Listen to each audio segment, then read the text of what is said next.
बिस्मिल्लाहिर्रहमानिर्रहीम। अस्सलाम वालेकुम स्टूडेंट्स। ये क्लास ADPIT फोर्थ सेमेस्टर के लिए लेक्चर है और प्रोजेक्ट मैनेजमेंट इसका कोर्स है। हम लास्ट लेक्चर में हमने देखा कि हम प्रोजेक्ट प्रोक्योरमेंट मैनेजमेंट पढ़ रहे थे। वो एक पार्ट हमने किया, ये उसका सेकंड पार्ट है। जी, कॉस्ट रीअम्बर्सेबल कॉन्ट्रैक्ट। कॉन्ट्रैक्ट क्या होता है? Mutually binding agreement. Basically project procurement management में हमने वो वाली मैनेजमेंट देखनी है कि एक कंपनी अपने प्रोजेक्ट को कंप्लीट करने के लिए आउटसाइड द कंपनी किसी से कुछ प्रोडक्ट और कुछ सर्विसेज खरीद रही है, ठीक है, उसको बाय कर रही है, तो उसका क्या तरीक़ाकार होगा, क्या वो सारा प्रोसेस होगा, उस सब को हम देख रहे हैं। अच्छा जी, कॉन्ट्रैक्ट क्या होता है? Mutually binding agreement. दो पार्टीज़ के दरमियान, दो कंपनीज़ के दरमियान, बायर और सेलर के दरमियान, ठीक है, एक कॉन्ट्रैक्ट होता है, एक एग्रीमेंट होता है, ठीक है। बायर ने पे करना होता है, उसने वो प्रोडक्ट्स और सर्विसेज को एक्वायर करना होता है, और सेलर प्रोवाइडर है, बेसिकली सप्लायर है, तो उसने वो अपनी सर्विसेज और प्रोडक्ट्स जो है वो बायर को देनी होती हैं। तो उनके दरमियान जो कॉन्ट्रैक्ट है वो डिफरेंट टाइप का हो सकता है, ठीक है। ये हम सेकंड टाइप उसकी पढ़ रहे हैं, कॉस्ट रीअम्बर्सेबल कॉन्ट्रैक्ट की। इसमें ये है कि सेलर को एक तो उसकी एक्चुअल कॉस्ट दी जाती है, बाकी उसका प्लस उसका प्रॉफिट भी उसको दिया जाता है। A type of contract involving payment to the seller for the seller's actual cost plus a fee typically representing seller's profit। एक तो जितनी उस प्रोडक्ट और सर्विस पे जितनी उसकी लागत आई है, एक तो वो पे करता है बाय, और साथ उसका प्रॉफिट भी उसको पे किया जाता है। Cost reimbursable contracts often include incentive clauses where if the seller meets or exceeds selected project objectives such as schedule, target or total cost, then the seller receives from the buyer an incentives or bonus payment, ठीक है।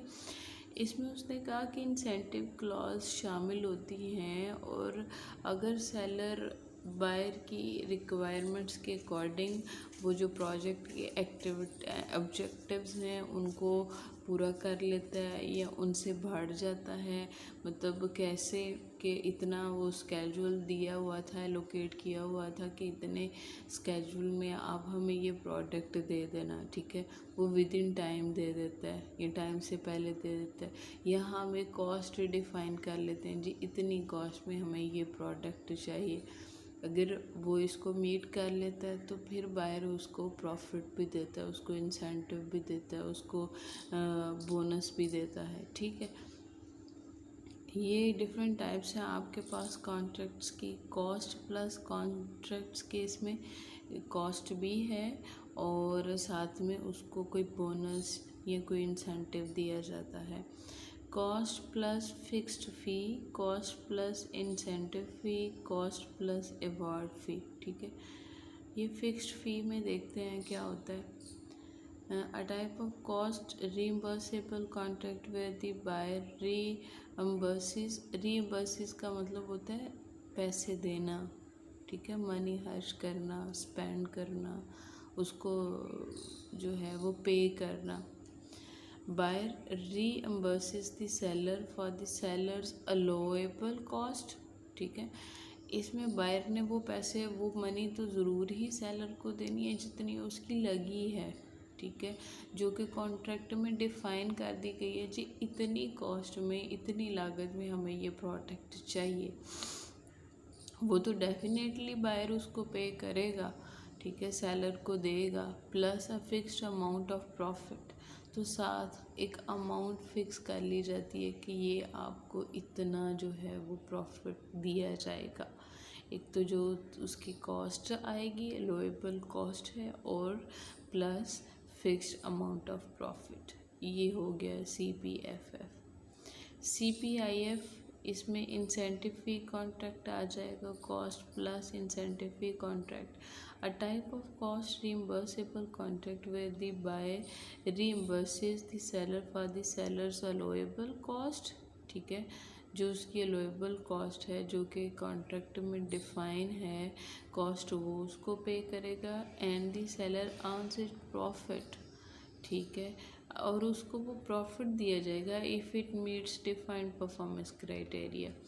अब इसमें fixed amount नहीं है profit की, बल्कि वो ज़्यादा भी हो सकती है, कम भी हो सकती है, वो जो प्रॉफिट है उसकी amount.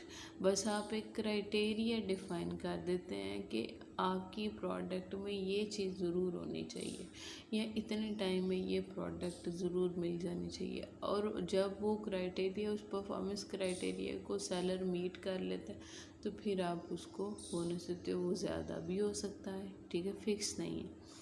Cost plus award fee contracts are category of contract that involves payments to the seller for all legitimate actual costs incurred for completed work plus an award fee representing seller profit, ठीक है।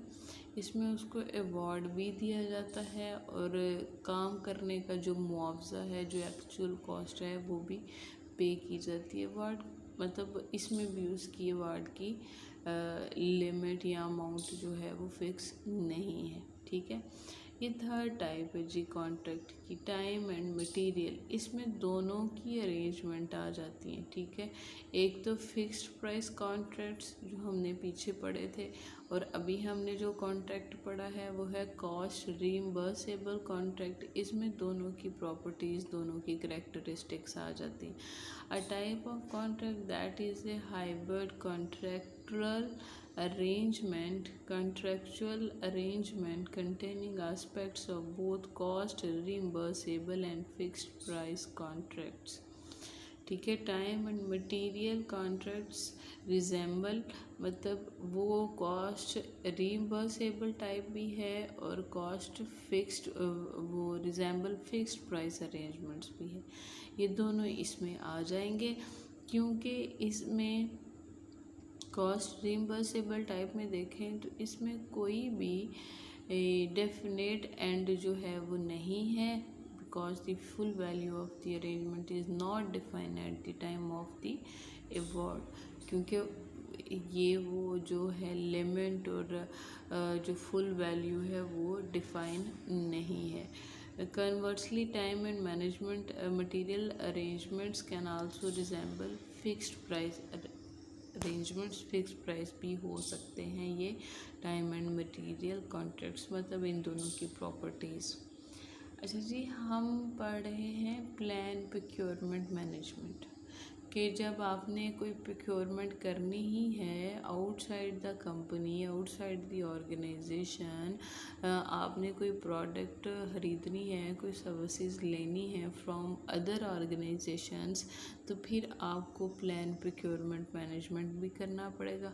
ये हम उसके tools and techniques पढ़ रहे हैं। पीछे हम पहले उसके इनपुट्स पढ़ रहे थे, inputs, tools and techniques, then outputs, ठीक है। ये सारे प्रोसेस की तीन चीज़ें ज़रूर होती हैं कि इस प्रोसेस को करने के लिए इनपुट्स क्या होंगे, कौन से टूल्स और टेक्निक्स उसके ऊपर अप्लाई की जाएंगी, फिर उस प्रोसेस के कंप्लीट होने के बाद आपको रिज़ल्ट्स और आउटपुट्स क्या मिलते हैं। आउटपुट्स बेसिकली उसकी डॉक्यूमेंटेशन ही होती है। मेक और buy analysis, expert judgment and market research and meetings. Make और बाय एनालिसिस, अच्छा जी, ये एक ऐसा एनालिसिस है जिसमें जो कंपनी है वो एक डिटेल स्टडी करती है सेलर्स की प्रोडक्ट्स को, ठीक है, और फिर वो देखती है, वो उसने ये फैसला करना होता है कि हम इतने में प्रोडक्ट ख़रीद लें या इतने में हम अपना कोई प्लांट लगा के खुद ही प्रोडक्ट बना लें, ठीक है। क्योंकि ये बड़ी बड़ी ऑर्गेनाइजेशंस होती हैं और इन्हें जो है, इन्होंने वो प्रोजेक्ट्स को कंप्लीट करना होता है, और प्रोजेक्ट्स जो हैं वो पता नहीं कितनी देर चलेंगे, और मतलब उन्होंने with in cost with in time जो है वो सारी चीज़ों को मीट करना होता है। तो मेक और बाय एनालिसिस में ये है कि या तो इंटरनल जो है वो मैन्युफैक्चर की जाए, इंटरनली जो उनके मैन्युफैक्चरिंग यूनिट लगे हुए हैं उसमें कितनी मॉडिफिकेशन करके वो प्रोडक्ट खुद ही बना ली जाए, या फिर आउटसाइड दी ऑर्गेनाइजेशन उस प्रोडक्ट को बाय किया जाए। मतलब ये एक डिटेल एनालिसिस करना पड़ता है उन्हें। एक्सपर्ट जजमेंट, ठीक है, इसमें भी जो उनके एक्सपीरियंस्ड प्रोजेक्ट मैनेजमेंट होते हैं, जो कंसल्टेंट होते हैं, वो सारा उनका एक पैनल बैठता है, फिर उनसे नेगोशिएशन होती है, डिस्कशन होती है, मतलब एक उनको प्रोक्योरमेंट बताई जाती है, वो प्रपोजल बताया जाता है, फिर सेलर्स जो हैं वो उनके बारे में बताया जाता है। तो फिर भी ये भी देख लिया जाता है कि कौन सा सेलर बेस्ट है, और अगर वो कंपनी को बोझ तो नहीं है, बर्डनाइज तो नहीं कर रहा, या फिर वो कंपनी इंटरनल जो है वो मैन्युफैक्चरिंग कर ले, ये एक्सपर्ट जजमेंट में है। मार्केट रिसर्च, इसमें क्या होगा कि मार्केट का एनालिसिस किया जाएगा कि मार्केट में उस प्रोडक्ट के सेलर कौन कौन से हैं और उनकी क्वालिटी क्या है, उनके रेट्स क्या हैं, मतलब मार्केट के ट्रेंड्स क्या हैं, किस मार्केट में कौन सी प्रोडक्ट बेहतर मिल रही है, किस सेलर की मिल रही है, ईच एंड एवरीथिंग। फिर मीटिंग्स में भी ये होगा कि पूरी प्रोजेक्ट टीम के जो सीनियर मेंबर्स हैं उनकी मीटिंग्स होती है, जिसमें ये आइडेंटिफाई किया जाता है कौन से सेलर से सर्विसेज ली जाएं, ठीक है, कौन सा बेहतर है, मतलब ये सारी चीज़ें ऐसे ही चलती हैं मीटिंग्स के साथ। अब वही मेक और बाय एनालिसिस वाला जो मैंने आपको पहले बताया है कि एक ऐसा प्रोसेस है, the process of gathering and organising data about product requirements, कि जिसमें आपको पहले प्रोडक्ट की इंफॉर्मेशन आपने इकट्ठी करनी है, उसका डाटा ऑर्गेनाइज करना है कि जो प्रोडक्ट हमें ज़रूरत है उसमें क्या क्या करैक्टरिस्टिक्स होनी चाहिए, and analysing them against available alternatives, ठीक है, उसको एनालाइज करें उसके अल्टरनेटिव्स में कौन कौन से अल्टरनेटिव्स हैं इस प्रोडक्ट को लेने के लिए, अचीव करने के लिए, इंक्लूडिंग द परचेज और internal manufacture of the product, कि वो प्रोडक्ट परचेज कर ली जाए या उसको खुद ही बना लिया जाए। मार्केट रिसर्च में क्या है, the process of gathering information at conferences, online reviews and a variety of sources to identify market capabilities, ठीक है, आप कॉन्फ्रेंसेस कर सकें या ऑनलाइन रिव्यूज़ लोगों के देखें, या डिफरेंट रिसोर्सेज को यूज़ करते हुए आप अपनी मार्केट की कैपेबिलिटीज़ को आइडेंटिफाई करें। अब वो जो प्लान प्रोक्योरमेंट मैनेजमेंट है ये उसके आउटपुट्स में आएगा। सबसे पहले प्रोक्योरमेंट मैनेजमेंट प्लान, ठीक है, ये सारी चीज़ें डॉक्यूमेंट्स में हैं। Procurement statement of work, procurement document, source selection criteria, make और buy decisions, change request, project documents, updates, ठीक है। ये वाला जो है मेक और बाय डिसीजन आपने पीछे क्लियर कर लेना है कि आपने जो भी डिसीजन किया है कि प्रोडक्ट खुद बनाई जाए या प्रोडक्ट जो है वो ख़रीदी जाए, ठीक है। चेंज रिक्वेस्ट भी आपने जो है वो कर लेनी है कि जो प्रोडक्ट है उसमें क्या क्या चीज़ें होनी चाहिए, क्या क्या उसकी रिक्वायरमेंट्स है। अगर वो आप सेलर को बताते हैं तो अगर वो रिक्वायरमेंट्स चेंज भी करनी है हो तो आपके पास वो डॉक्यूमेंट हो, आप उन रिक्वायरमेंट्स को चेंज कर सकें। अच्छा जी, procurement management plan a component of the project, a program management plan, ये उसका कंपोनेंट है जिसमें डिस्क्राइब किया जाएगा how a project team will acquire goods and services from outside the performing organisation, कि कंपनी जो है प्रोजेक्ट टीम कैसे गुड्स और सर्विसेज को एक्वायर करेगी from outside the performing organisation, ठीक है।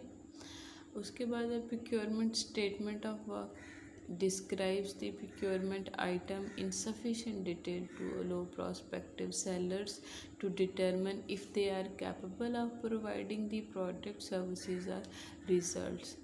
जी, इसमें आपने सफिशेंट डिटेल लिखनी है उस सेलर की कि क्या वो कैपेबल भी है कि नहीं है, ठीक है, प्रोडक्ट सर्विसेज या रिजल्ट्स को प्रोवाइड करने के लिए। If they are capable of providing the product services are results. इसमें डॉक्यूमेंट्स आ जाएंगी जी, मतलब the documents utilised in bid, कि आपने बोली के लिए जो इश्तिहारात दिए, ठीक है, बिड और प्रपोजल एक्टिविटीज़ में जो भी डॉक्यूमेंट्स हैं वो इसमें आ जाएंगे। Which include the buyers invitation for bid, ठीक है, जिसमें बायर ने इनविटेशन दी हुई है बिड के लिए, वो इश्तिहार दिया जाता है, बोलियां लगती हैं कि मुझे ये काम चाहिए, तो जितने भी उसके कॉन्ट्रैक्टर्स होंगे, ठेकेदार होंगे, वो आएंगे, ठीक है, उनके साथ एक निगोशिएशन होगी कि कौन कौन सा जो सेलर है क्या क्या कह रहा है कि मैं इतने में ये काम कर दूंगा, इतने में, मतलब इनविटेशन फॉर निगोशिएशन भी होगी, उनको लेटर्स भी भेजे जाएंगे कि आए आके हमारे साथ बातचीत करें। फिर रिक्वेस्ट फॉर इंफॉर्मेशन, उनको कहा जाएगा कि आप ये काम कितने में कर सकते हैं, अपनी इंफॉर्मेशन दें। रिक्वेस्ट फॉर कोटेशन, ठीक है, कोटेशन, वो फिर आपसे कोटेशन मांगेंगे कि आप कौन सी प्रोडक्ट चाह रहे हैं, उस प्रोडक्ट के फीचर्स क्या होने चाहिए। फिर रिक्वेस्ट फॉर प्रपोज़ल, उनको प्रपोज़ल की रिक्वेस्ट की जाएगी। एंड सेलर्स रिस्पॉन्स, और सेलर्स ने क्या क्या रिस्पॉन्स दिए, ये सारी डॉक्यूमेंट्स प्रोक्योरमेंट डॉक्यूमेंट्स में आ जाएंगी। सोर्स सिलेक्शन क्राइटेरिया, ठीक है, इसमें वो सेट ऑफ एट्रीब्यूट्स हैं जिनको सेलर ने मीट करना है, मतलब आप एक क्राइटेरिया या एट्रीब्यूट्स डिफाइन कर देते हैं कि ये चीज़ मुझे चाहिए। A set of attributes desired by the buyer which a seller is required to meet or exceed to be selected for a contract। Contract को सिलेक्ट करने के लिए जो एट्रीब्यूट्स हैं जो बायर ने डिफ़ाइन किए हैं वो वाले सोर्स सिलेक्शन क्राइटेरिया में आ जाएंगे। वही मेक और बाय डिसीजंस हैं, decisions made regarding the external पे परचेज एंड इंटरनल मैन्युफैक्चर, ठीक है, इसमें डिसीजंस हो जाएंगे कि क्या आप बाहर से ही चीज़ खरीदना चाह रहे हैं या आपने वो प्रोडक्ट अपनी कंपनी में बनानी, ठीक है जी। ये इतना आपका हो गया, बाकी ये हम नेक्स्ट लेक्चर में करेंगे, कंडक्ट प्रोक्योरमेंट्स।